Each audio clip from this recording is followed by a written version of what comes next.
Hopefully, third time's the charm. Good afternoon, guys. So this is like my third time trying to film this vlog because every other time keep going out at the wrong time of days, and right now it's even raining, so I've screwed myself here too. Last night was a perfect night. But before I go on and just ramble on, I hope everyone's having a great Friday evening. So I just picked up an A7iii last Sunday, and again it's Friday, so I've had it for almost a week now, and I haven't actually done much with it, which kind of sucks because it's an expensive camera and I haven't gone out and done much.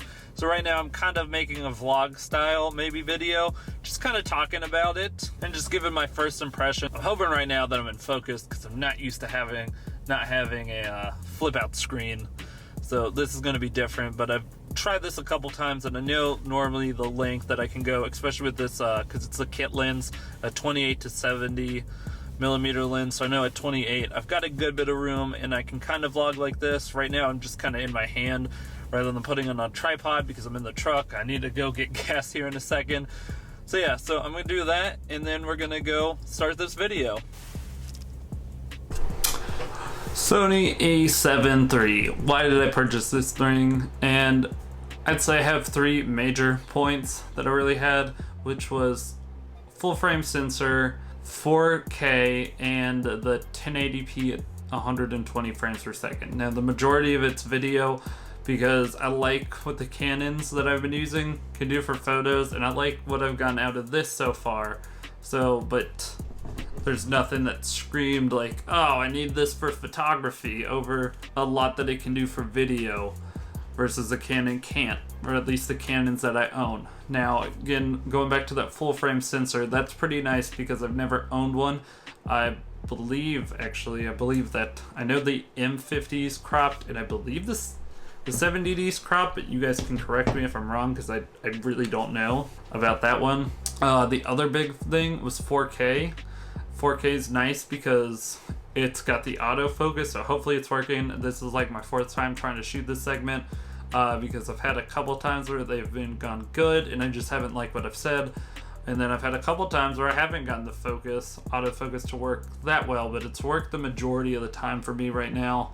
Still getting used to things. I'm getting used to not having the screen, so again, I'm right now just kind of trying to rely on like me just looking into the lens and praying that I'm in focus. But yeah, so the autofocus is cool, and I know you lose that on the M50, and it's not cropped. Your 4K is not cropped, I believe, unless you go into 30p or 30 frames per second, that it'll crop in a little bit. But I know right now at 24 frames per second on my lens that it shouldn't be cropped at all. And then, so yeah, autofocus, no cropping, and yeah, 4K looks pretty good from what I've seen. The other big reason was 1080p at 120 frames per second. The M50 does 120 frames per second, but only in 720p, and I don't feel like I haven't ever used that on the M50 so far. So those were the main reasons. I don't know if they necessarily justify the price point versus like buying this much cheaper M50 or going all the way up to the A7iii, but I think it'll be worth it in the long run for now, and I'm finally getting to learn a little bit more about Sony cameras. So again, I think it's worth it. I'm glad I purchased it. So now we're gonna go take a look at what I like and dislike about the camera. What I like and dislike. First up, we're gonna go with the dislikes. First, the only real two things are what people have already complained about. So it's just me kind of nitpicking it again, going from Canon. It's kind of a big difference so far. First up would be though screen.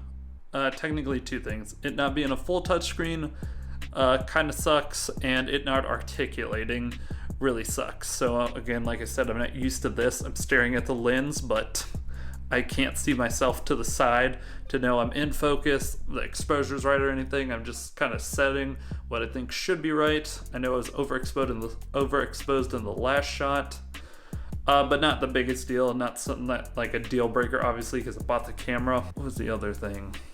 Okay, and the other thing was the menu system, but I'm not going to go too far into that because, again, it's something that most people don't like going into Sony. Everybody knows about it. There's just too many menus, and it was scary as hell the first time I turned this thing on and had no idea what I was doing without looking anything up or enough up to understand the menu system. But so I've watched a billion, well, not a billion, but I've watched a few videos now, so I've gotten a little bit better hang of it. But those are the only two complaints so far. What I've really liked though is battery life. Seems to last quite a while compared to like my other, the Canon battery, either of the Canon batteries. Customizable buttons everywhere, I guess to make up for the lack of a touchscreen. Those have been pretty nice when I start to remember where they go, but 4K 1080 at 120 frames per second, full frame sensor, dual SD card slots.